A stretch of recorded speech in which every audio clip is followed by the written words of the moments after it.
वदन्तु मह्यम्। कल बात चल रही थी कि जब श्रीमद् भागवत की कथा से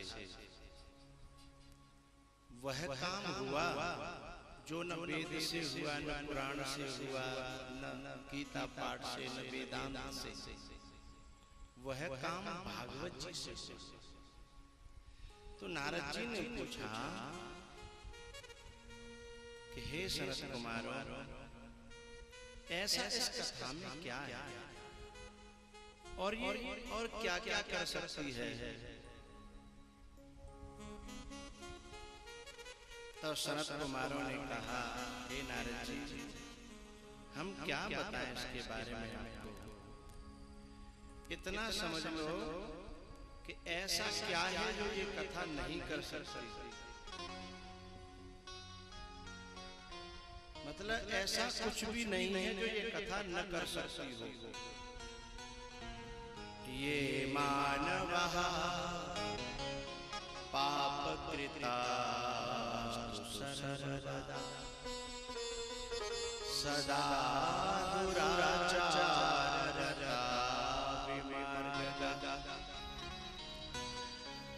ऐसे व्यक्तियों को भी यह पवित्र कर देती है। कैसे? पाप कृतास्तु सर्वदा, जो हमेशा पाप करने में ही लगे रहे दिन और रात। सदा दुराचाररता विमर्गदा, हमेशा बुरे मार्ग पर ही चलते रहे, विमार्गगा। और हे नारद जी, यह उनको भी पवित्र कर देती है। क्रोधाग्निदग्धा, जो क्रोध की अग्नि में जल चुके हैं। कुटिलाश्च कामिनः, जो बहुत कपटी हैं, उनको भी यह पवित्र कर देती है। जो कामी हैं, उनको भी यह भागवत जी पवित्र कर देती है। सत्येन हीना, जो सत्य से हीन है, यानी असत्य में डूबे हुए हैं। सत्येन हीना सप्ताह यज्ञेन कलौ पुनन्ति। कलयुग में इस श्रीमद् भागवत कथा के सप्ताह यज्ञ से वे सब पवित्र हो जाते हैं।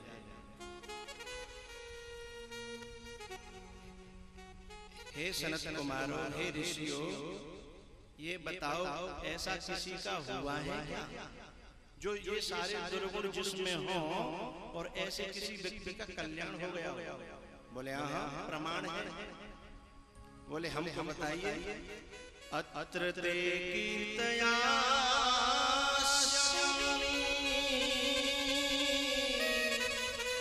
इतिहासं पुरातनम् यस्य श्रवणारेण पापहानि प्रजायते। यस्य श्रवणारेण पापहानि प्रजायते। ऐसे इतिहास है जिसमें सारे दुर्गुण थे और इस श्रीमद् भागवत की कथा ने उसका भी उद्धार किया, कल्याण किया। सुनाओ भगवान मुझे। तब सनत कुमारों ने कहा, नारद जी, एक आत्मदेव नाम का ब्राह्मण था, उसकी पत्नी का नाम कुंडली था। उसके कोई संतान नहीं होती थी। ये एक बच्ची बैठी है सामने जिसका मोबाइल बंद नहीं हो रहा है। पता नहीं कथा में कथा चल रही है कि मोबाइल चल रहा है कि सेल्फी हो रही है, समझ में नहीं आ रहा। और उस वजह से पीछे के पीछे लोग विक्षिप्त हैं।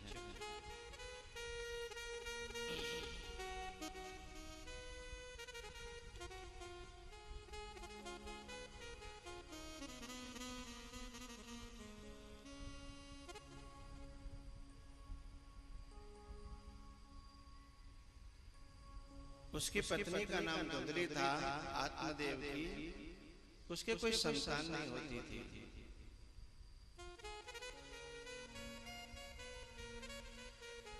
एक दिन वो परेशान होकर के जंगल में आत्मदाह करने के लिए चल पड़ा।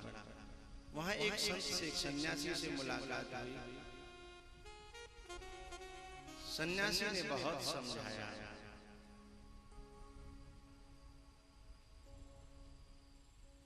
कि हे ब्राह्मण, तुम तो स्वयं शास्त्रों के जानकार हो, तुम तो पुराणों के पढ़ने लिखने वाले हो। तुम ये प्रपंच के चक्कर में इतना दुखी हो रहे हो, और जिसकी कोई वैल्यू नहीं है, कोई औकात नहीं है।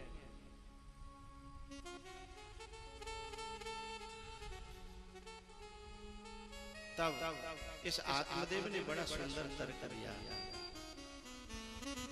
सन्यासी तो कह रहे हैं कि सबसे बड़ा सुख सन्यास में है। ये दुनिया तो कले संसारम दुखालयम, ये दुखों का आलय है। लेकिन ब्राह्मण क्या कह रहा है कि भगवान, आप जो कह रहे हो वो आपको अच्छा लग रहा होगा, लेकिन मुझे अच्छा नहीं लग रहा। बोले तुमको क्या अच्छा लग रहा है? बोले मुझे तो कुछ और अच्छा लग रहा है। वो कहता है बिना संतान के, बिना घर परिवार के, बिना चहल पहल के ये सूखा जीवन, संन्यासः शुष्क एव हि। संन्यासः शुष्क, सूखा संन्यास, जहाँ कोई बात करने वाला ना, कोई बोलने वाला नहीं, ऐसे सूखे संन्यास का मैं क्या करूंगा? मैं तो चहल पहल से भरा हुआ एक परिवार चाहता हूँ। खूब समझाया लेकिन बात नहीं बनी। तो फिर सन्यासी ने कहा कि भाई मैं तुम्हारे कर्म पर लिखे हुए देख रहा हूं कि 7 जन्मों तक तुम्हारे कोई संतान नहीं है।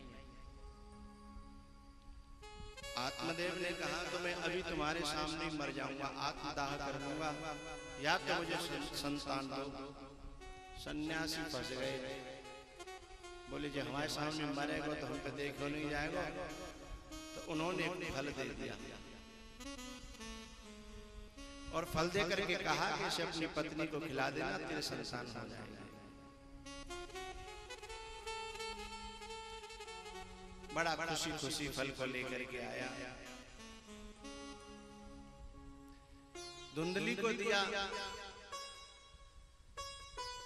और धुंधली ने उस फल को लिया, देख करके बोला कि ले बाबा जी के फल देवे दे, ऐसे को पुत्र पैदा है जाए, तो या दुनिया में तो फिर कोई वांझ रहेगा ही नहीं।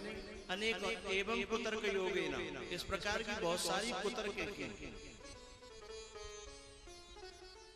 और उस फल को खाया नहीं। उसे गाय को खिला दिया और स्वयं जो है ना उसने अपनी बहन का पुत्र ले लिया।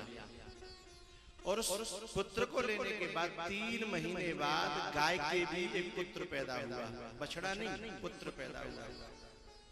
गाय के समान जिसके कान थे, इसीलिए उसका नाम पड़ा गौकर्ण।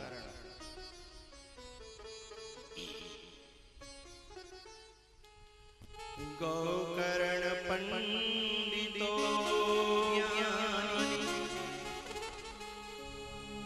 गौकर्ण पंडितो ज्ञानी, धुंधकारी महाखल।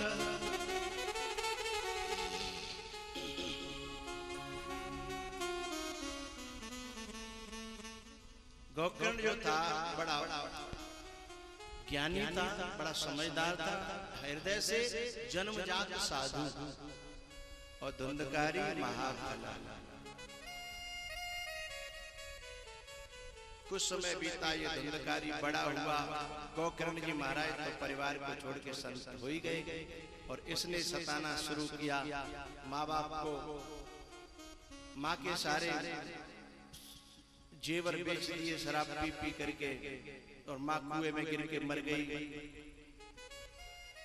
इधर ये घर में अनेकों नारियों को ले आया। आखिरकार चोरी चपाटी सारे दुर्गुण इसमें आए। एक दिन बहुत सारा माल लूट करके लाया, और उस माल को देख करके वो पांचों नारियां क्या करती हैं, इसको ही रात्रि में मार देती हैं और माल को लेके भाग जाती हैं। कथा तो कुछ ऐसी है जैसी आपने श्रवण की, लेकिन आखिर इस कथा में छुपा क्या है? आत्मदेव नाम का ब्राह्मण, ये जीव ही आत्मदेव है। और जो बुद्धि है ना धुंधली,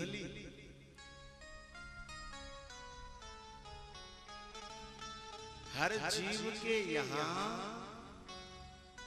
संतान पैदा करने वाली संतति दो प्रकार की है हर जीव के। अथवा ऐसे कहो, आपको आगे के स्कंद में एक उत्तानपाद राजा की कथा सुनाई जाएगी जिसमें सुनीति और सुरुचि की कथा है। लेकिन जैसे वहां इन दोनों से पुत्र पैदा हुए, ऐसे यहाँ आत्मदेव के भी तो दो पुत्र पैदा हुए, एक धुंधकारी और एक गौकर्ण। ठीक है, एक गाय से पैदा हुआ और एक नारी से। अब इसको समझना है, गाय क्या है? सात्विक श्रद्धा धैर्य सुहाई, जो हरि कृपा।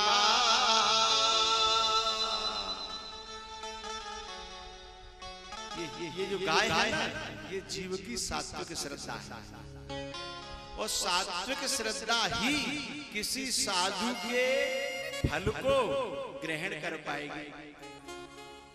धुंधली जो श्रद्धा है, धुंधली जो बुद्धि है, संशयात्मा बुद्धि, कुतर्क बुद्धि या संशय युक्त श्रद्धा, साधु के उपदेश को, ये जो फल है ना, ये क्या है?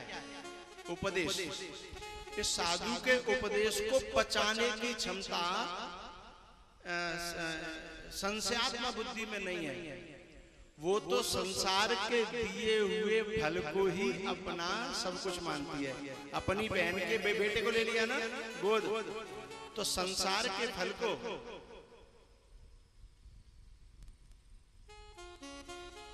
जो बुद्धि ग्रहण करेगी उसका परिणाम धुंधली जैसा होगा, और जो साधु के उपदेश को जो ग्रहण करेगी उसका परिणाम गौकर्ण यानी विवेक। विवेक जो पैदा होता है, विचार जो पैदा होता है, सुविचार, वह सात्विक श्रद्धा से पैदा होता है। और सात्विक श्रद्धा ही सन्यासी के उपदेश को ग्रहण कर पाएगी, अन्यथा अश्रद्धा कहो, अज्ञश्च दानश्च, इनके अंदर उस उपदेश को ग्रहण करने की क्षमता ही नहीं है, धारण करने की क्षमता ही नहीं। तो साधु का दिया हुआ फल। मैं एक बात आपको कहना चाहता हूँ, अजामिल की कथा सुनी आप लोगों ने? अजामिल की कथा, जब संत भोजन करके गए तो एक नाम दे गए कि अपने बच्चे का नाम बोलो बोलो नारायण रख लेना। अब संतों के मन में ये कामना थी कि इस व्यक्ति का कल्याण हो जाना चाहिए, लेकिन उस समय तत्काल तो कल्याण नहीं कर सकते, लेकिन इनडायरेक्टली एक ऐसी दवाई दे गई, एक ऐसी औषधि दे गई कि आज नहीं तो कल इस व्यक्ति का कल्याण हो ही जाएगा। सन्यासी ने आत्मदेव को जब उपदेश दिया और आत्मदेव की समझ में आया नहीं, तो आत्मदेव के कल्याण की कामना जब संत के मन में पैदा हो गई, तो उस समय का उपदेश तो समझ में नहीं आया, लेकिन एक इनडायरेक्टली ऐसा उपदेश दिया, एक ऐसा विचार दिया कि आज नहीं तो कल इससे जो उत्पन्न होगा वह उपदेश देगा आत्मदेव को, तब इसका कल्याण होगा। बात समझ में तो आ रही है? ज्यादा मैं क्लिष्ट न करके, जो उपदेश सन्यासी ने दिया था आत्मदेव को, वही उपदेश फिर आगे चल करके गोकर्ण जी महाराज ने, यानी सन्यासी के दिए हुए फल से जो प्रकट हुए पुत्र ने बिल्कुल वही उपदेश दिया। क्या? देहे स्थिमां सरुधिरे भीमति त्यज जायासु सदा ममतां विमुच पश्यामि जगदं क्षणमगनिष्ठं वैराग्यरसिको भवभक्तिनिष्ठ।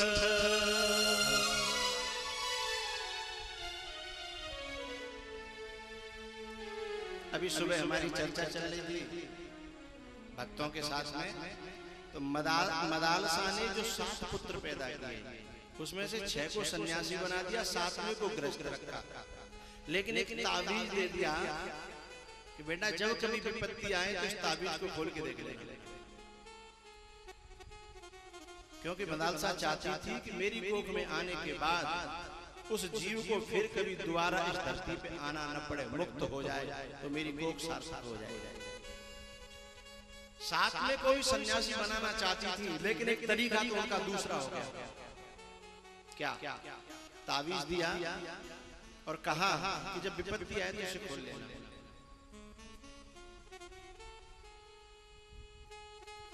वो राजा था और राजाओं ने इसके ऊपर चढ़ाई की और भयंकर विपत्ति आई, इसे लगा कि बहुत जीवन में संघर्ष है और अब मुझे मरना न पड़ेगा, तो उसने ताबीज खोला, उसके अंदर एक कागज निकला, उस पे लिखा था संसार मिथ्या है, इसके लिए जीवन को गंवाना नहीं, संसार जाए तो जाए लेकिन अपने स्वरूप में स्थित होने का उपाय करना। उसी समय उसने वैराग्य ले लिया और युद्ध के मैदान को छोड़कर के सन्यासी। उस समय उपदेश देती थी मदालसा, शुद्धोसि बुद्धोसि निरंजनोसि संसार माया परिवर्जितोसि। 6 को तो तुरंत उपदेश देके सन्यासी किया, लेकिन 7वें के लिए उपदेश कालांतर में काम आए, इस प्रकार से ताबीज में बंद कर दिया। ऐसे ही इस सन्यासी ने आत्मदेव को तत्काल उपदेश दिया, वो काम नहीं आया तो एक ताबीज में बंद करके उपदेश ही दिया कि ये खुलेगा इतने साल बाद जाकर के, तब ये बात मेरी समझ में आई। ये गोकर्ण क्या है? सन्यासी का दिया हुआ उपदेश है जो अब खुल रहा है। तो ये गोकर्ण जी महाराज अपने पिता को उपदेश करते हैं। देहे स्थिमां सरुधिरे भीमति त्यज जायासु सदा ममतां विमुच। गोकर्ण जी का उपदेश आज कारगर क्यों हो रहा है, समझिए साथ।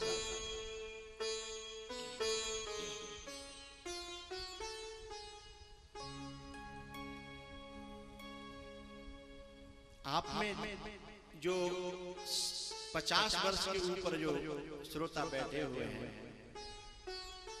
उनको ऐसा लगता होगा कि नई उम्र के जो बालक है वो हमारी बात क्यों नहीं मानते। गर्दन हिला के मुझे संकेत किया करो कि हाँ बात ठीक है, ठीक है। 60 साल के 50 साल के जितने भी यहाँ बैठे हैं बुजुर्ग, उन्हें लगता है कि ये बालक बात क्यों नहीं मानते। और पता है जब बहुत समझाते हैं फिर भी नहीं मानते, तो जो समझदार लोग हैं ना, वो औलाद से बात कहते हैं और वो बात बड़े काम की है। क्या? बेटा अभी हम कितना भी समझाएं पर तेरी समझ में आएगी नहीं। तो बोले आज जैसे हम बाप हैं, हम तुझे समझा रहे हैं, तेरी समझ में नहीं आ रही, पर जिस दिन तू खुद बाप बन जाएगा ना तो तेरी ये सारी बातें अपने आप समझ में आ जाएंगी, मुझे समझानी नहीं पड़ेगी।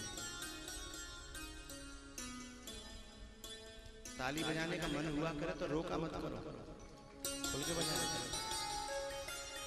उससे मुझे लगा कि ये बात तुम्हारे दिल तक जा रही है।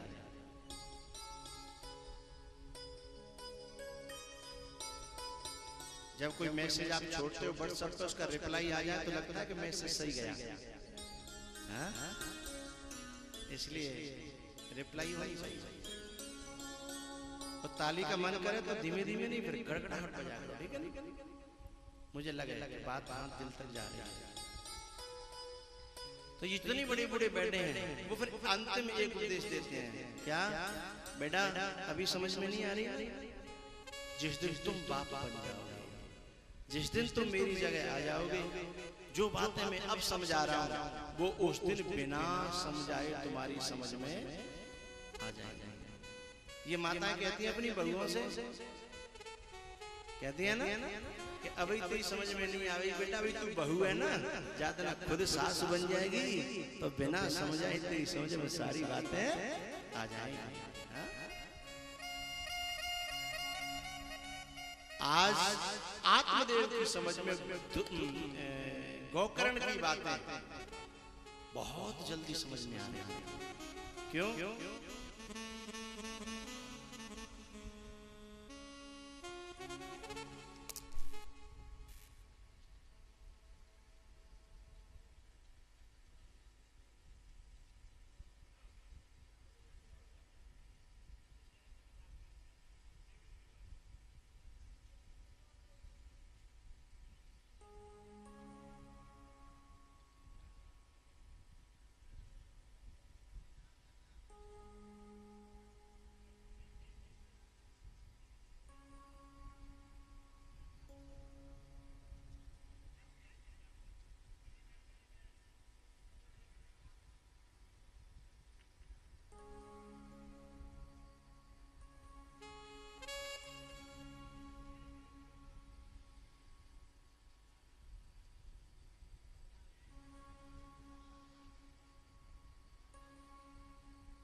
लापरवाही से मत क्या करो,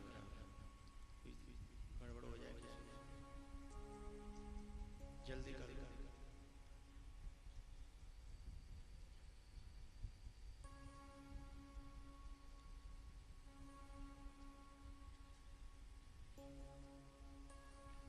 हरे कृष्णा कृष्णा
जय भोले।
त्यजध्वं जायासुतादिषु सदा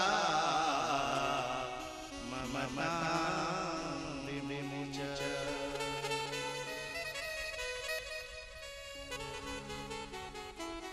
हे पिताजी, गोकर्ण जी ने कहा सबसे पहले तो इस शरीर से ही अपने ममत्व को, अपनी आसक्ति को, अपने अभिनिवेश को आप हटाइए, क्योंकि शरीर के में पना जो शरीर में है ना, फिर बाहर इसके जो संबंधी है, मेरा मैं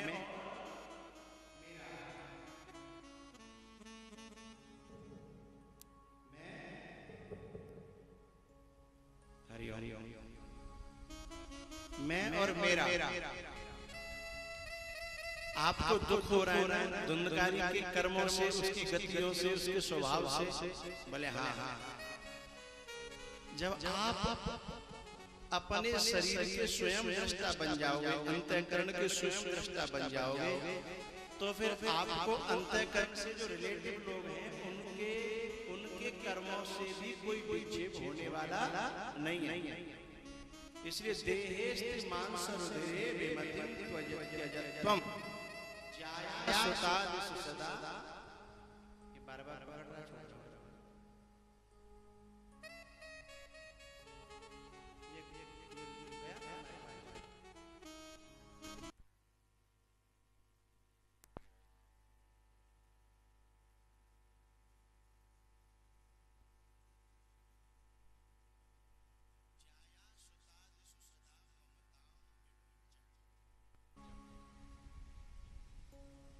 आप अपनी जितनी भी संतान हैं, जितने भी लोग हैं, जितने भी संबंधी हैं, ममतां विमुच, इससे इसमें जो जुड़ी हुई ममता है ना, उसे छोड़ दो।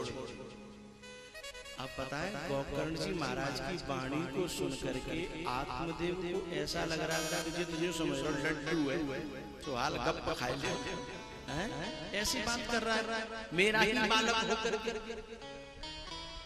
इसे पता नहीं कितना मुश्किल है ये सब करना। पश्या, फिर गोकर्ण जी महाराज ने बड़ी अच्छी दवाई बताई। पश्यानिशं जगदिदं क्षणभङ्गनिष्ठम्।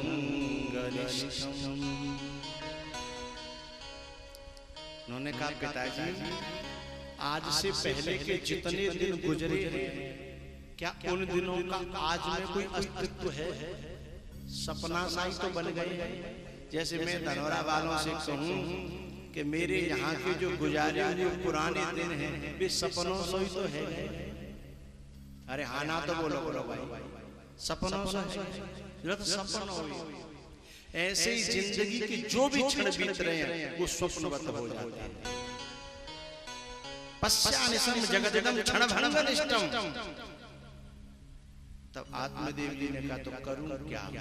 वैराग्य राग रस को, जो वैरागी है उनमें आप रागी हो जाओ।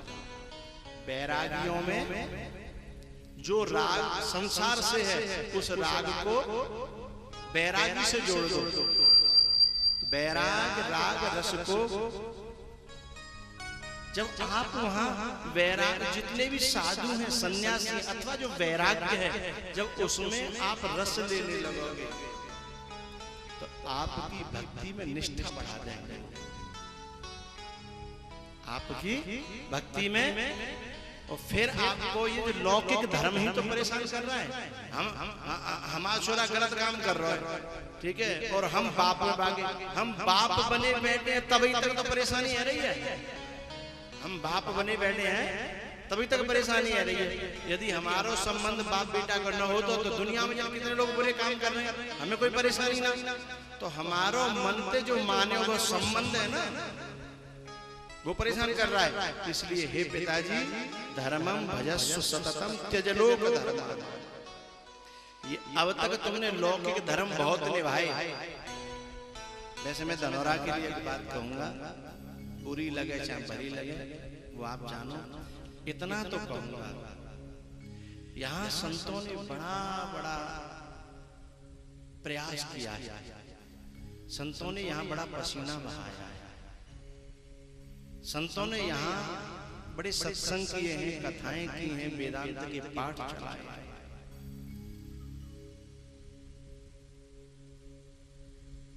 लेकिन उसका जो परिणाम आना चाहिए, परिणाम इतना ही कहूंगा, आगे नहीं कहूंगा। धर्मम भजस्व सततम त्यज लोक धर्म। क्या कह रही है इस श्लोक की पंक्ति?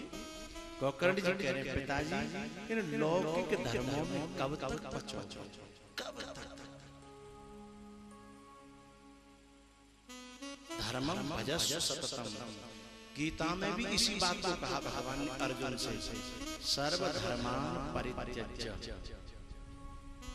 एक समय तो ऐसा होता है, स्वकर्मणा तम अभ्यर्च्य सिद्धिं विन्दति मानव, जब धर्म को अपनाने की बात कही जाती है। लेकिन एक समय ऐसा भी आता है कि उस समय धर्म को छोड़ने की बात कही जाती है। सर्वधर्मान परित्यज्य, सारे धर्मों को तू छोड़ दे तो मामेकं शरणं व्रज। अहमत्वा सर्व पापेभ्यो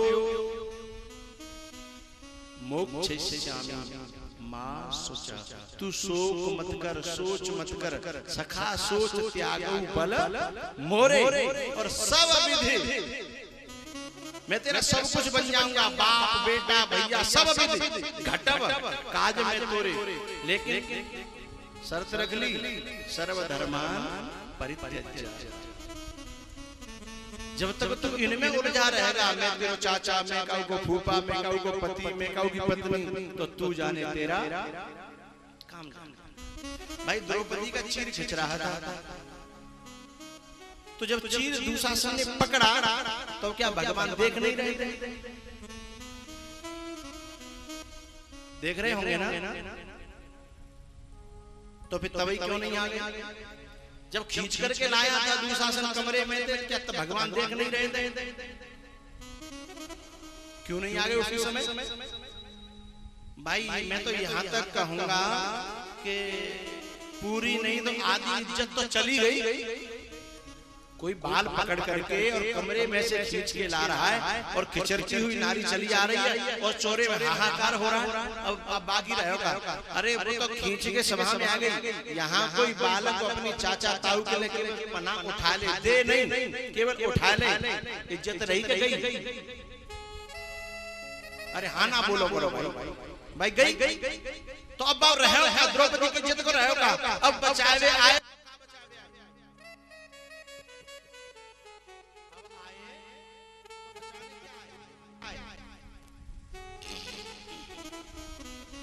बचाना तो तब होता कि जैसे उसने कमरे में हिम्मत की द्रौपदी को पकड़ने की, उसी समय दुशासन का हाथ तोड़ दिया जाता।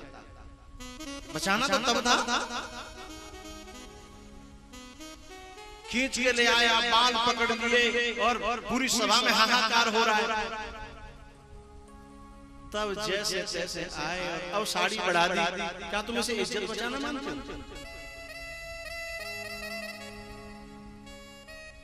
मैं तो नहीं मानता। फिर क्यों नहीं बचाई भगवान ने? वहीं कमरे में आ गया। क्योंकि भगवान का कहना है सर्वधर्मान परित्यज्य माम एकम शरणं व्रज। देहेस्ते धर्मं भजस्व सततं त्यज लोक धर्मान्। भगवान ये इंतजार कर रहे थे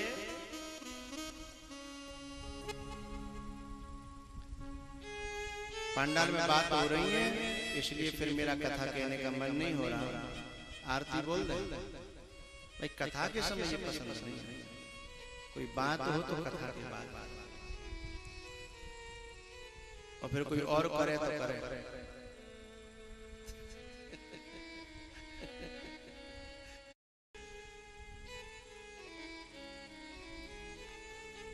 मानो कोई बहुत बड़ा विद्वान, कोई जानकार जिन्हें हमारी बात करने की जरूरत नहीं हो, करे तो अलग बात है।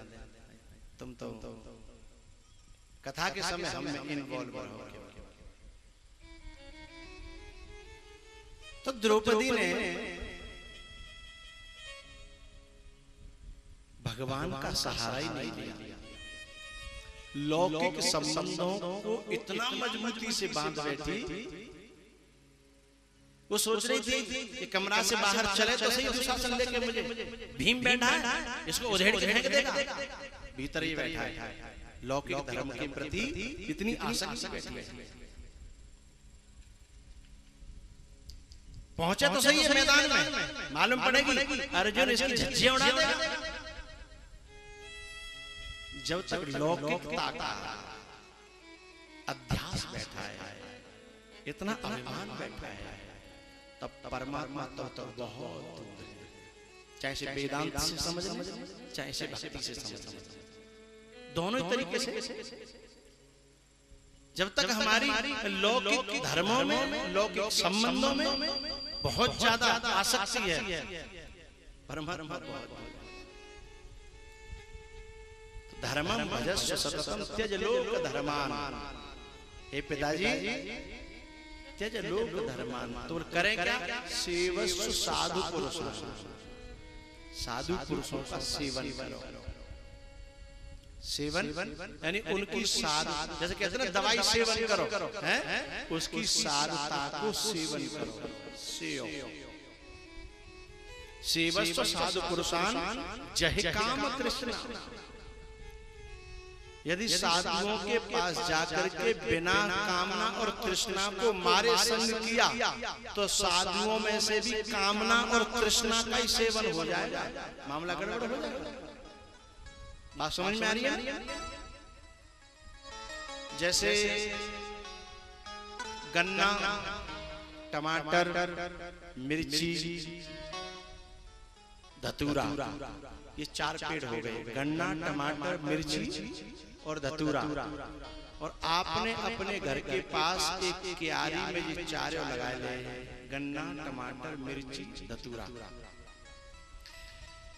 वही पानी दिया, वही हवा, वही खाद। गन्ना ने मिठास, गन्ना मिठास से भर गया। उसी जमीन में कोई एक चीज का भी फर्क बता दे मुझे, उसके साथ किसान ने एक चीज का भी कोई पक्षपात किया हो कि गन्ना को अलग कोई चीज दी हो।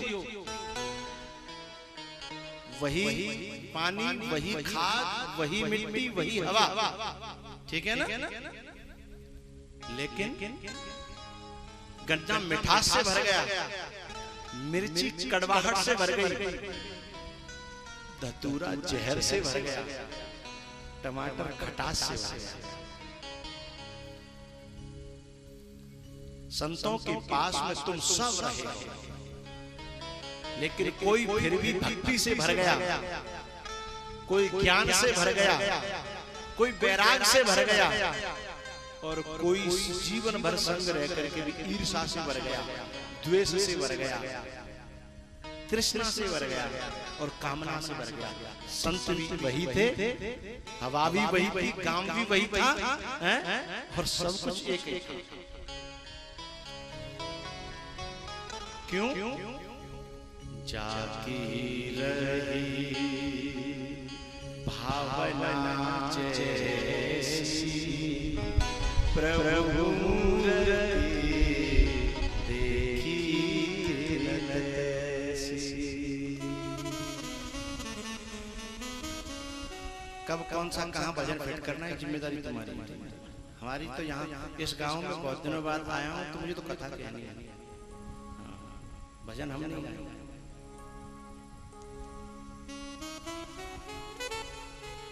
जितने भी स्वभाव के लोग हैं ना, यदि अपने स्वभाव में ज्यों के त्यों बने रहे, तो कभी भी कुछ अलग से प्राप्त संतों से कर नहीं पाएंगे। संतों के पास रह करके भी ईर्ष्या ही ग्रहण करी, द्वेष ही ग्रहण कर किया, बुराइयां ही ग्रहण करी, क्योंकि धतूरे के अंदर जो स्वभाव का फंक्शन था ना, वहां ने धरती माता में से भी जहर खींच लिया।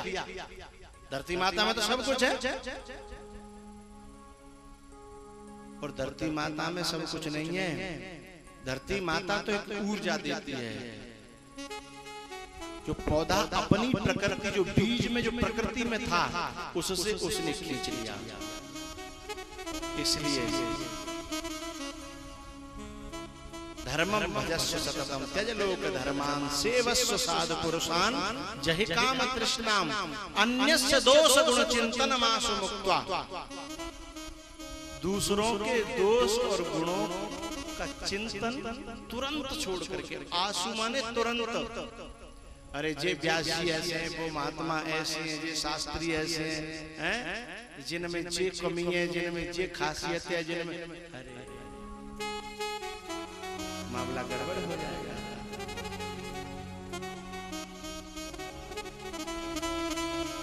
जिसने शीशा दिखाया वो नीचे गया, और जिसने शीशा देखा वो ऊपर गया। रावण बहुत अच्छा आदमी था। एक दिन जब जय और विजय था, रावण जय था, कुंभकर्ण विजय था, लेकिन इसने सनत कुमारों को शीशा दिखाया। इन दोनों ने बोले, कहां जा रहे हो तुम हो क्या, हमारी औकात क्या है अंदर घुसने की, बाहर। खुद को बड़ा माना, सनत कुमारों को छोटा माना, और उनकी औकात बताई। वे ही जय और विजय भगवान के पार्षद थे, लेकिन रावण कुंभकर्ण बन गया। दूसरी बार नारद जब बंदर बने तो वे ही रुद्रगण नारद जी को कह रहे थे, निज मुख मुकुर बिलोकहु जाई, अपना मोहड़ो तो देखो, शीशा दिखा रहे थे। रावण और कुंभकर्ण बन गए। बात समझ में आ रही? अन्यस्य दोष गुण चिंतन मासु मुक्त्वा। दूसरों के गुण और दोषों का चिंतन करना, दूसरों को शीशा दिखाना ही तो है। लेकिन महान वो बनता है, ऊंचा वो उड़ता है। राय सुभाय मुकुर करलीना,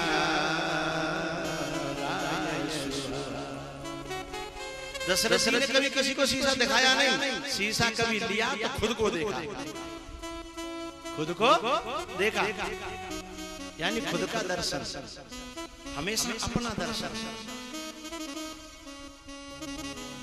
तो उनके जीवन में भगवान राम का अवतरण था।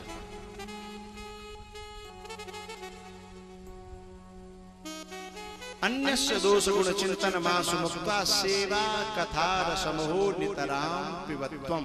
गोकर्ण जी कह रहे हैं, पिताजी आप तो बस जीवन में एक ही बात अपना लो, सेवा कथा के रसिक बनो, और नितराम पिबत्वम, निरंतर हमेशा कथा रस को पीते रहो। ये दुनिया की भलाइयां और बुराइयां जीवन में कुछ देने वाली नहीं है। इसलिए मैं भी आपसे इस धनोरा में बैठ करके गोकर्ण जी के माध्यम से एक बात कह रहा हूं। सबके गुण अपनी हमेशा गलियां देखा करो, सबके गुण अपनी गलतियां देखा करो, सबके गुण अपनी हमेशा गलतियां देखा करो। जिंदगी में हूबहू तुम झलकियां देखा करो, सबके गुण अपनी हमेशा गलतियां देखा करो।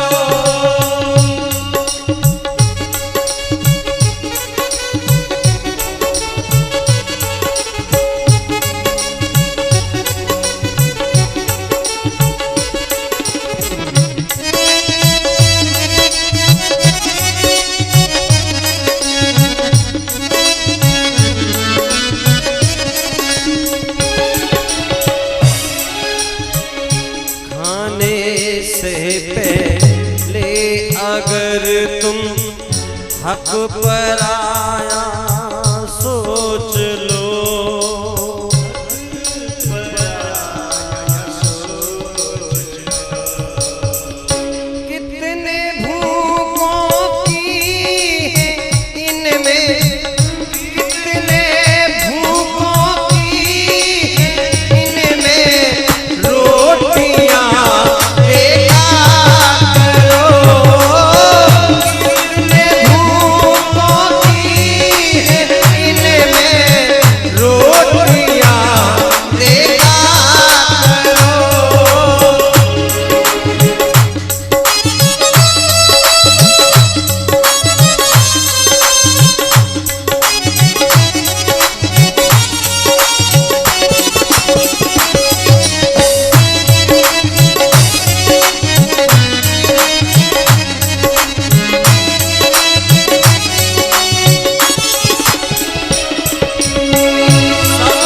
हूबहू तुम गलतियां देखा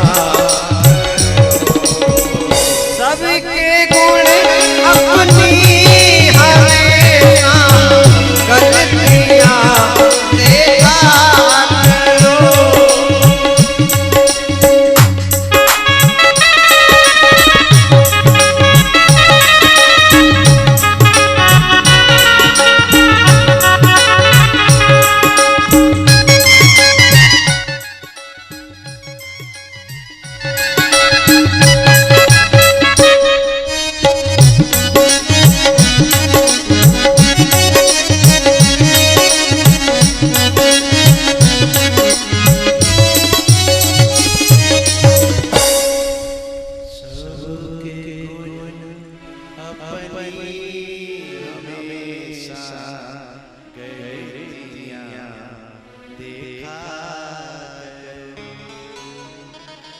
निरपेक्षम मुनिम शांतम निर्वैरम समदर्शनम।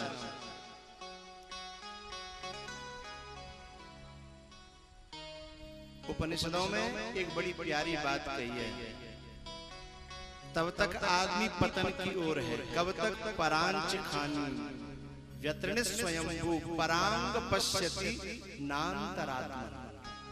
जब तक वह बाहर देख रहा है तब तक नीचे की ओर है, लेकिन कश्चित धीरा यानी कोई कोई धीर आत्मा प्रत्यक्ष आत्मन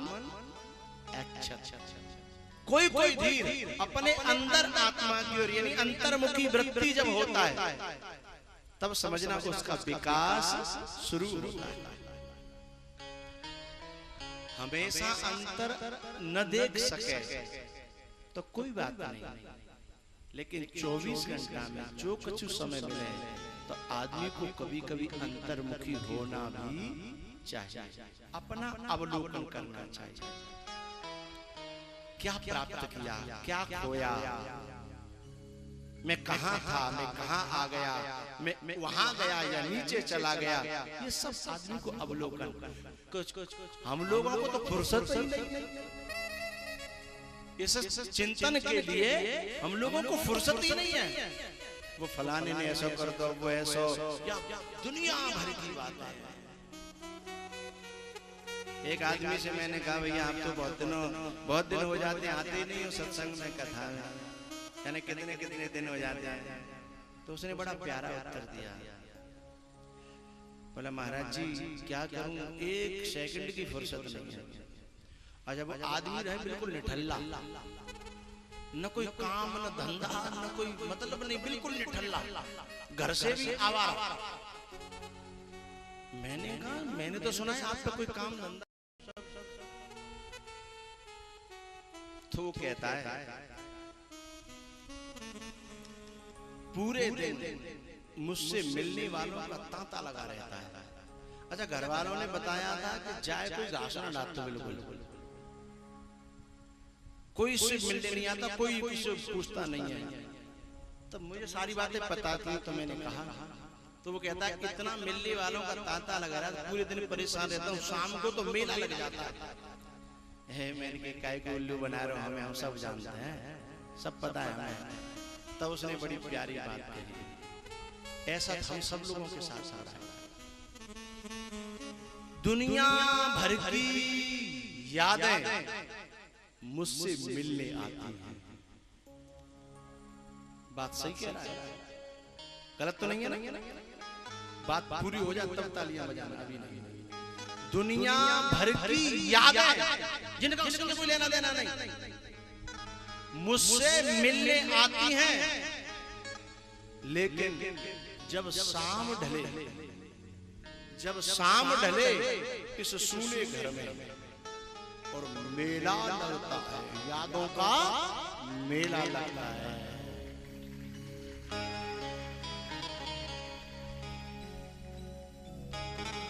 सही बात तो यह है, जैसे कोई गुनाह किए जा रहे हम, जैसे कोई गुनाह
गोकर्ण जी महाराज अपने पिताजी को उपदेश दिया और पिताजी को वैराग्य हुआ।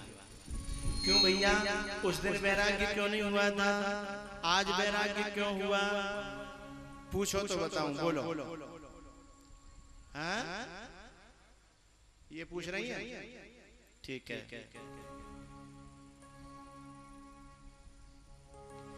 कभी चेहरा बदलता है, कभी दर्पण बदलता है। नई बार के भी ये बात गले उतर जाएगी। कभी चेहरा बदलता है, कभी दर्पण बदलता है।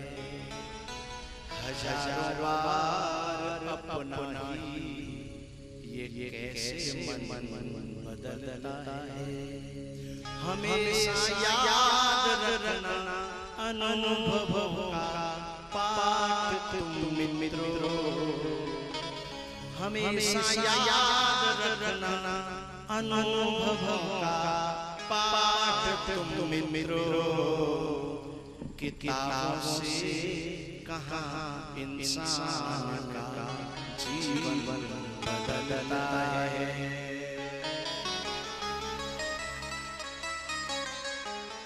किताब पढ़ा के तो जन कितने संत चले गए धनौरा, हैं?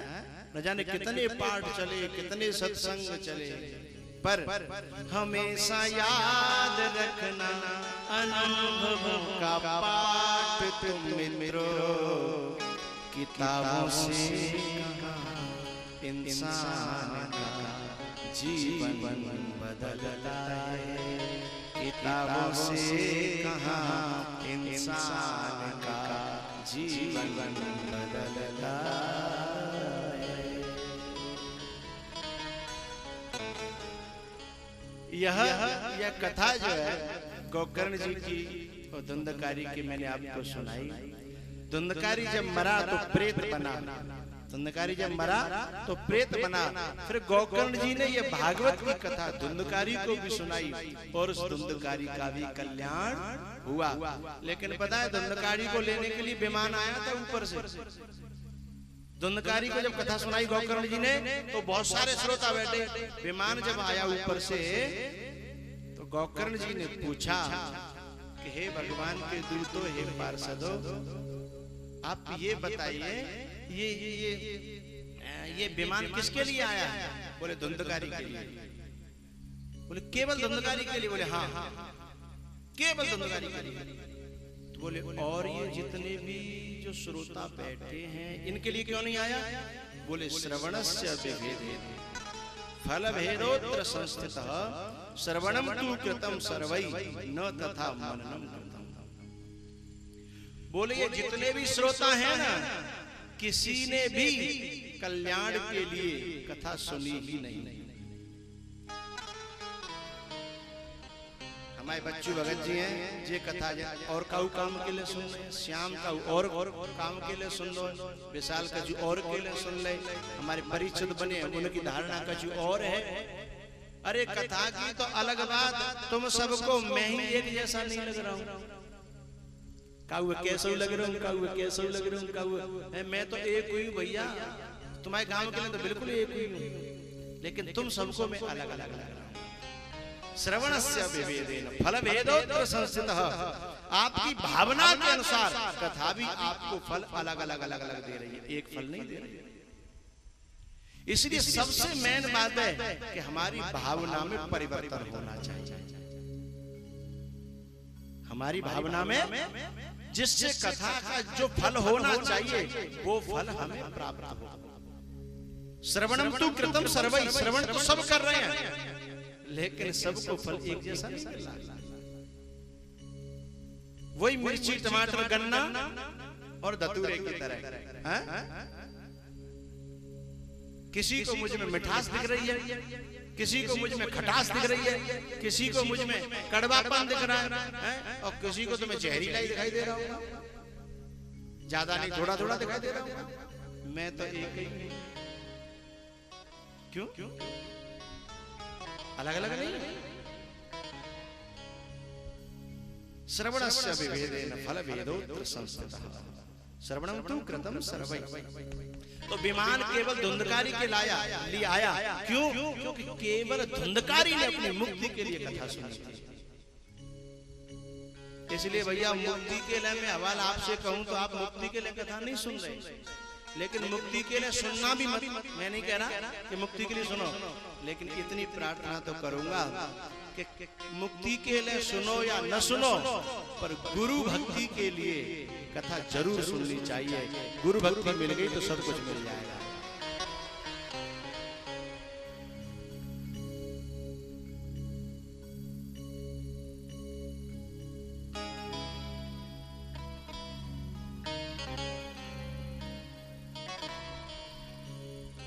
ये वही कथा है भैया जो सुखदेव जी ने परीक्षित को सुनाई।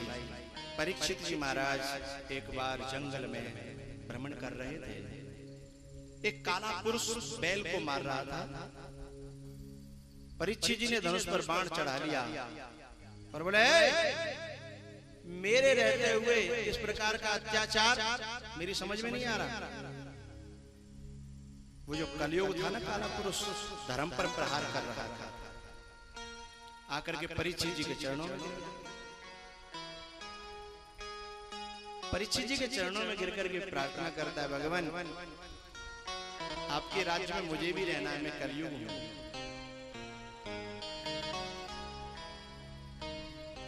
एक बात कहना चाहूंगा आप सबसे,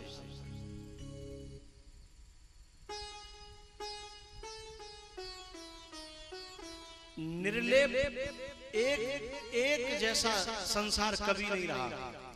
सतयुग में भी कलयुग था और कलयुग में भी सतयुग है।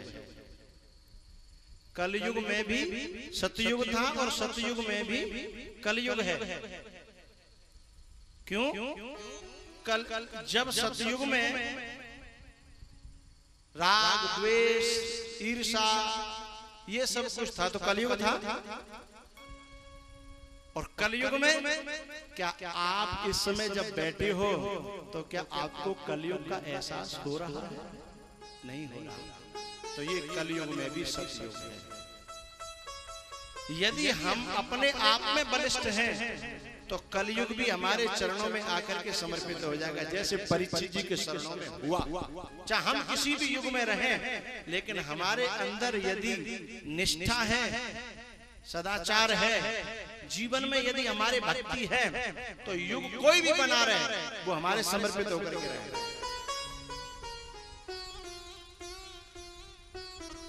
परीक्षित जी महाराज ने 4 जगह दे दी कलयुग को, इन जगहों पर रहना है। द्यूतम पानम स्त्रियम सूना यत्रा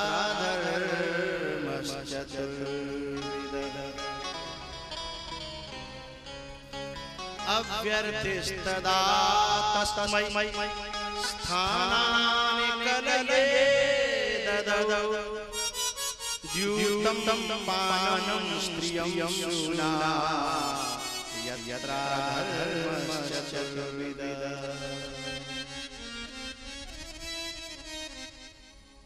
चार जगह कौन कौन सी? पहली जगह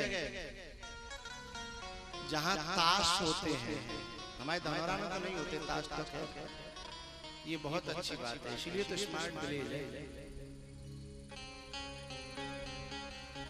ताश जहां होते हैं वहां कलयुग रहता है।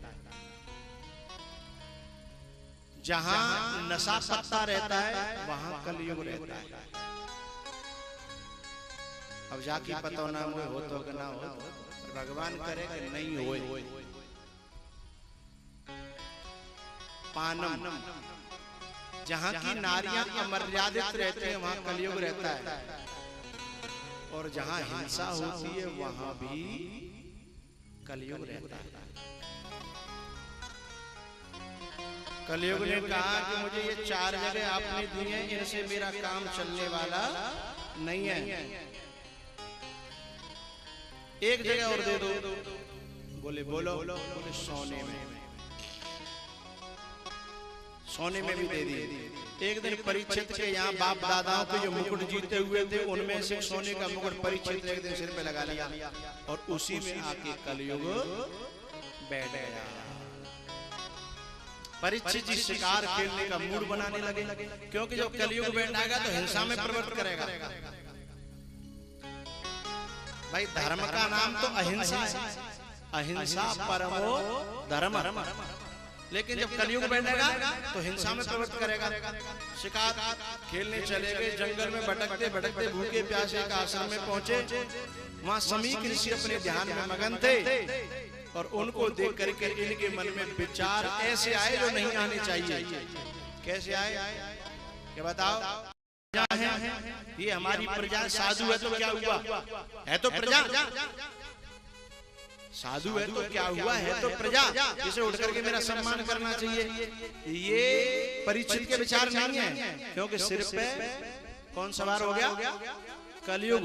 उसके विचार है जो अपने से बड़ों से सम्मान चाहने लगे, आदर करवाने की इच्छा पैदा हो जाए, तो समझना अब ये आदमी नहीं रहा, इसके ऊपर कलयुग का निवास हो गया, कलयुग सवार हो गया। गुस्सा के मारे मरा हुआ सर्प उनके गले में डाल करके आ गए और उनके पुत्र जो थे श्रृंगी ऋषि, उन्होंने आगे आगे साफ दे दिया कि जिसने भी मेरे पिता के गले में ये मरा हुआ सर्प डाला है उसे आज से 7वें दिन तक्षक नाग डालेगा।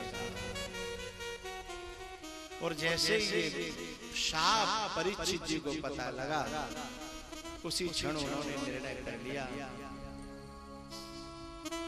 साप तो हम सबको भी लगते हैं, साप माने कठोर वाणी। उसी समय परीक्षित जी ने निर्णय किया कि अब मुझे अपने कल्याण के लिए कोई न कोई उपाय कर लेना चाहिए, समय कम बचा है। इसलिए उस समय दिल्ली रहते थे परीक्षित, दिल्ली का नाम था इंद्रप्रस्थ। क्या? इंद्रप्रस्थ। और परीक्षित जी निकल पड़े, ना हम किसी के, ये धनौरा की बहुत पुरानी पंक्ति है, रोम रोम बसी है। देख लिया दुनिया का नजारा, देख लिया दुनिया का नजारा, देख लिया दुनिया का नजारा, देख लिया दुनिया का नजारा। ना किसी के न कोई हमारा, न हम किसी के न कोई हमारा।